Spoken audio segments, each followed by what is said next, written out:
आणि आता शेतकऱ्यांसाठी एक महत्त्वाची बातमी। राज्य सरकारकडून कर्जमाफीतील 56 लाखांपैकी 553 शेतकऱ्यांची पहिली यादी जाहीर झाली आहे। आज जवळपास 40 लाख शेतकऱ्यांच्या खात्यांमध्ये पैसे पोचलेले आहेत। मंत्रिमंडळाच्या बैठकीत अजून 11,000 कोटी रुपये रिलीज करण्याला मान्यता देण्यात आली। शेती पिकासाठी कर्ज काढलेल्या सर्व शेतकरी बांधवांसाठी अत्यंत महत्त्वाची बातमी आता समोर येत आहे। आपल्या राज्यामध्ये 36 जिल्ह्यांपैकी जवळपास 16 जिल्ह्यांची पहिली यादी जाहीर झाली आहे। बऱ्याच शेतकरी बांधवांच्या खात्यावर कर्जमाफीची 1.5 लाख रुपये सुद्धा जमा झाले आहेत, परंतु अजून सुद्धा 20 जिल्हे या ठिकाणी बाकी राहिले आहेत। त्यांना कर्जमाफीचा 1 रुपया सुद्धा आणखी सुद्धा त्यांच्या बँकेवर खात्यावरती आलेला नाही आणि हे शेतकरी सध्या प्रतीक्षा करत आहेत की त्यांना अपात्र यादीमध्ये तर टाकलं नाही ना। यामुळे शेतकरी चिंतेमध्ये आहेत। मग आता नेमकं कर्जमाफीचे पैसे तुम्हाला येणार की नाही, कोणकोणत्या जिल्ह्यांमध्ये कधीपर्यंत कर्जमाफीचे पैसे वाटप करण्यात येणार आहेत, त्यानंतर दुसरी यादी कधीपर्यंत येईल आणि त्या यादीमध्ये तुमचं नाव असेल का, तसेच मुख्यमंत्र्यांनी आता याबद्दल काय सांगितलंय, सर्व शेतकऱ्यांच्या काही चुका झालेल्या आहेत का सरकारने आणि कोणत्या नवीन अटी घातलेल्या आहेत का, याबद्दलची सर्व संपूर्ण सविस्तर अशी माहिती आज आपण या व्हिडिओच्या माध्यमातून जाणून घेणार आहोत। त्यामुळे सर्वांनी व्हिडिओ अगदी शेवटपर्यंत पाहत राहा आणि जर तुम्ही आपल्या YouTube चॅनलवर पहिल्यांदाच आले असाल, नवीन आले असाल तर चॅनलला सुद्धा सबस्क्राइब करून घ्या। चला तर जाणून घेऊयात संपूर्ण माहिती। शेतकरी बांधवांनो, आताच एक अत्यंत महत्त्वाची आणि मोठी बातमी समोर येत आहे। शेतकरी कर्जमाफी 2026 अंतर्गत सरकारच्या वतीने एक नवीन परिपत्रक जारी करण्यात आला आहे आणि या परिपत्रकामुळे राज्यातील लाखो शेतकरी बांधवांना सर्वात मोठा दिलासा मिळणार आहे।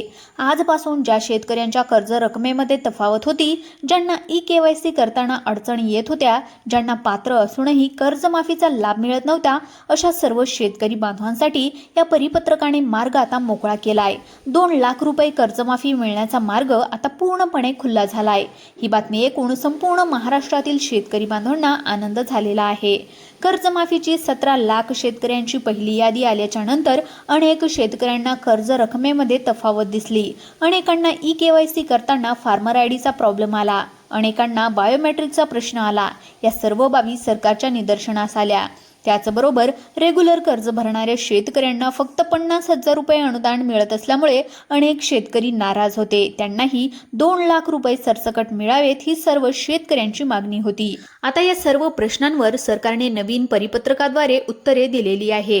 हे परिपत्रक नेमकं काय सांगते ते आपण सविस्तरपणे जाणून घेऊयात, जेणेकरून कर्जमाफी योजनेबद्दलची पुढील सर्व अपडेट तुम्हाला सर्वात आधी आणि अचूकपणे मिळत राहील।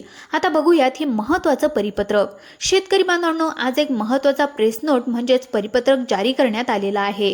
या परिपत्रकाचे नाव आहे पुण्यश्लोक अहिल्यादेवी होळकर शेतकरी कर्जमुक्ती योजना 2026। राज्य सरकारने 2 जून 2026 रोजीचा शासन निर्णयाद्वारे ही योजना जाहीर केली होती। आता या योजनेबद्दल सविस्तर माहिती या परिपत्रकाद्वारे जाहीर करण्यात आलेली आहे। या योजनेमध्ये 3 महत्त्वाचे टप्पे आहेत। पहिला टप्पा म्हणजे थेट कर्जमाफी, दुसरा टप्पा म्हणजे केवळ एक समझोता म्हणजेच वन टाइम सेटलमेंट आणि तिसरा टप्पा म्हणजे प्रोत्साहनपर अनुदान। हे 3 टप्पे नेमके काय आहेत आणि तुम्हाला यातून काय मिळणार आहे ते आपण आता एक एक करून पाहून घेऊयात। शेतकरी बांधवांनो, सगळ्यात आधी पाहून घेऊयात की या योजनेसाठी कोण पात्र आहे आणि कोण नाही। अनेक शेतकऱ्यांचे प्रश्न होते की आमचे 2016 चे कर्ज आहे, आमचे 2014 चे कर्ज आहे, आमचे 2008 चे कर्ज आहे, ज्यांना या योजनेचा लाभ मिळणार का? तर शेतकरी बांधवांनो, लक्षात ठेवा, ज्या शेतकऱ्यांनी 1 एप्रिल 2019च्या नंतर कर्ज घेतलेला आहे आणि 31 मार्च 2025 पर्यंत कर्ज उचललेला आहे, अशा सर्व शेतकऱ्यांनाच या कर्जमाफीचा लाभ या ठिकाणी मिळणार आहे। 30 सप्टेंबर 2025 रोजी जे काय कर्ज थकबाकीमध्ये असेल आणि 31 मार्च 2026 पर्यंत थकबाकीमध्ये असेल, अशा शेतकऱ्यांचे 2 लाख रुपयापर्यंतचे कर्ज माफ होणार आहे। थोडक्यामध्ये सांगायचे झाले तर 1 एप्रिल 2019च्या आधीचे जे काय कर्ज थकबाकीमध्ये आहेत, त्या शेतकऱ्यांना या योजनेचा लाभ या ठिकाणी मिळणार आहे। पुढच्या यादीतही त्यांचे नाव येणार नाही, हे स्पष्टपणे या परिपत्रकामध्ये नमूद करण्यात आलेलं आहे। शेतकरी बांधवांनो, आता बघून घेऊयात वन टाइम सेटलमेंट म्हणजेच एक वेळ समझोता ही योजना काय आहे। ज्या शेतकऱ्यांवर 2 लाख रुपयांपेक्षा जास्त कर्ज आहे त्यांच्यासाठी ही योजना आहे, परंतु हे कर्ज सुद्धा 1 एप्रिल 2019 ते 31 मार्च 2026 या कालावधीमध्ये उचललेलं असायला पाहिजे। त्यांच्या आधीचे कर्ज असेल तर तुम्ही या योजनेसाठी पात्र नाही. आता वन टाइम सेटलमेंटमध्ये शेतकऱ्यांचे 2 लाखावरची जी काही रक्कम बँकेमध्ये भरायची आहे आणि त्यानंतर बाकीचे 2 लाख रुपये सरकार भरणार आहे. 31 मार्च 2027च्या आधी हे सर्व पैसे बँकेमध्ये भरायचे आहेत. जे शेतकरी वेळेमध्ये पैसे भरतील त्यांना या योजनेचा लाभ या ठिकाणी मिळणार आहे. शेतकरी बांधवांनो, आता सर्वात महत्त्वाचा विषय बघून घेऊयात. प्रोत्साहनपर अनुदान म्हणजेच 50,000 रुपये कोणाला मिळणार आहेत.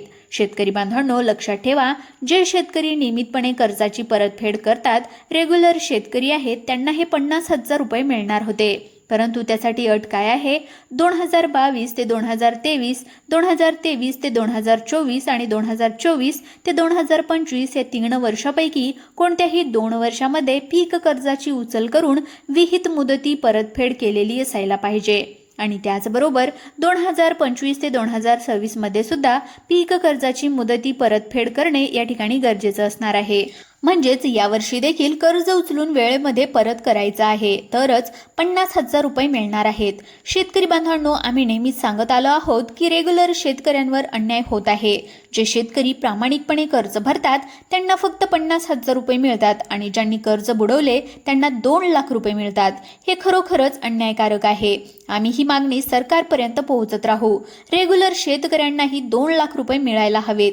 ही लढाई आम्ही तुमच्यासाठी लढत राहणार आहोत. शेतकरी बांधवांनो, आता सर्वात महत्त्वाची बातमी पहा. ज्यांच्या कर्ज रकमेमध्ये तफावत आहे त्यांच्यासाठी या परिपत्रकामध्ये काय सांगण्यात आलंय तर ते बघून घेऊयात.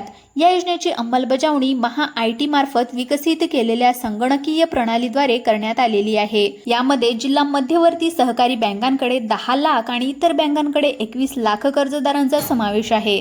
आता सरकारने 9 जून 2026 रोजी सर्व व्यापारी बँकांना पत्र देऊन अनुत्पादित वर्गावरील खात्यांना विशेष सवलत देण्याचे निर्देश दिले आहेत आणि 1 जुलै 2026 रोजी सर्व बँकांना पत्र देऊन 1 एप्रिल 2026 नंतर योजनेत एक्झॅक्टली शेतकऱ्यांच्या कर्ज खात्यावर व्याजाची आकारणी न करण्याचे निर्देश या ठिकाणी दिलेले आहेत. ही खूप मोठी दिलासाची बातमी आहे. आता व्याज थांबणार आहे, म्हणजेच तुमचं कर्ज आणखी वाढणार नाही. शेतकरी बांधवांनो, आता एक अत्यंत महत्त्वाची माहिती आहे. ज्या शेतकऱ्यांच्या कर्ज रकमेमध्ये तफावत आहे, ज्यांच्या बँकेने सांगितले की तुम्हाला काही रक्कम भरावी लागेल, त्यांच्यासाठी सरकारने एक विशेष व्यवस्था केली आहे. अनुत्पादित कर्ज खात्यांसाठी बँकांनी खालीलप्रमाणे सवलत दिलेली आहे. बघा, 30 सप्टेंबर 2021च्या पूर्वी जे काही कर्ज अनुत्पादित वर्गावारीत गेले होते त्यांना 35% तडजोडीची रक्कम असणार आहे.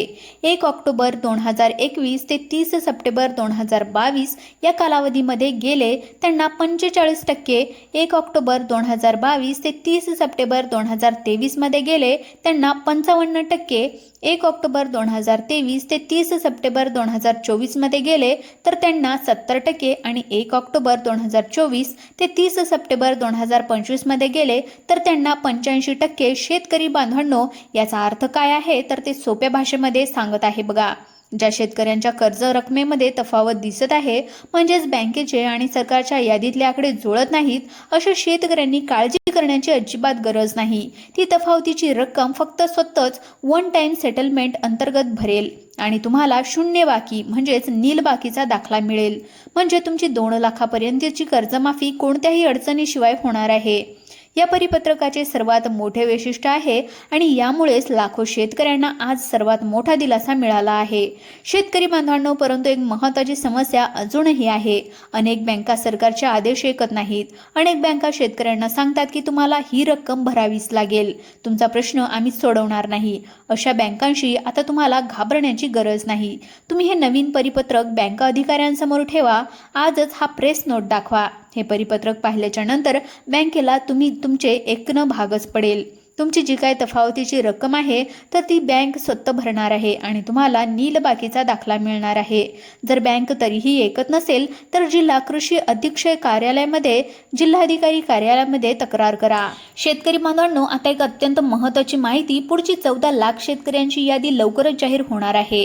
या यादीमध्ये तुमचं नाव असणार आहे का नाही हे जाणून घेण्यासाठी तुम्हाला खालील गोष्टी बघायच्या आहेत. पहिले, तुमचं कर्ज 1 एप्रिल 2019 नंतरचं आहे का? दुसरं, तुमचं कर्ज 31 मार्च 2025 पर्यंत उचललेलं आहे का? तिसरं, 30 सप्टेंबर 2025 रोजी तुमचं कर्ज थकबाकीमध्ये होतं का? जर या तिन्ही प्रश्नांची उत्तरं होय असतील तर तुमचे नाव पुढच्या यादीमध्ये येण्याची शक्यता आहे. लवकरात लवकर तुमच्या बँकेमध्ये जा, पासबुक अपडेट करा आणि कर्जाची माहिती घ्या. शेतकऱ्यांनो, आता थोडक्यात सांगते की आता तुम्हाला काय करायचं आहे. पहिले तुमच्या बँकेमध्ये जायचं आहे आणि ई-KYC प्रक्रिया पूर्ण करून घ्यायची आहे. ई-KYC झाल्याच्या नंतर कर्जमाफीचा लाभ मिळणार नाही. दुसरे, फार्मर ID कार्ड अजून काढलेले नसेल तर आजच काढा. तिसरे, कर्ज रकमेमध्ये तफावत असेल तर हे नवीन परिपत्रक बँकेला दाखवा. चौथं, आधार कार्ड बँक खात्याशी लिंक असल्याची खात्री करा. पाचवे, जर रेग्युलर कर्ज भरत असाल तर 2025 ते 2026 मध्ये सुद्धा वेळेमध्ये कर्जाची परतफेड करा, म्हणजे 50,000 रुपये अनुदान मिळेल. तर या 5 गोष्टी केल्या तर कर्जमाफीचा लाभ तुम्हाला नक्कीच मिळणार आहे. शेतकरी बांधवांनो, आम्ही नेहमीच म्हणत आलो की रेग्युलर कर्ज भरणाऱ्या शेतकऱ्यावर होणारा अन्याय संपायला हवा. ज्याने कर्ज बुडवले त्याला 2 लाख रुपये मिळतात आणि ज्याने प्रामाणिकपणे कर्ज भरले त्याला फक्त 50,000 रुपये मिळतात. तर हा न्याय नाही. मित्रांनो, हा व्हिडिओ जास्तीत जास्त शेतकरी मित्रांना शेअर करा. शेतकरी बांधवांनो, कर्जमाफीबद्दल तुमचे काही प्रश्न असतील तर नक्की कमेंट करून सांगा. तुमचा प्रश्न आम्ही पुढच्या व्हिडिओमध्ये सोडवण्याचा नक्कीच प्रयत्न करू. तुमचे प्रश्न सरकारपर्यंत पोहोचवण्याचं काम आम्ही करत राहू. व्हिडिओ तुमच्या सर्व शेतकरी मित्रांना आणि शेतकरी ग्रुपवर आता शेअर करा, कारण ही माहिती प्रत्येक शेतकऱ्यापर्यंत पोहोचायला हवी. अशाच महत्त्वाच्या बातम्या आणि अपडेट सर्वात आधी पाहण्यासाठी आपल्या YouTube चॅनलला आत्ता सबस्क्राईब करा. धन्यवाद.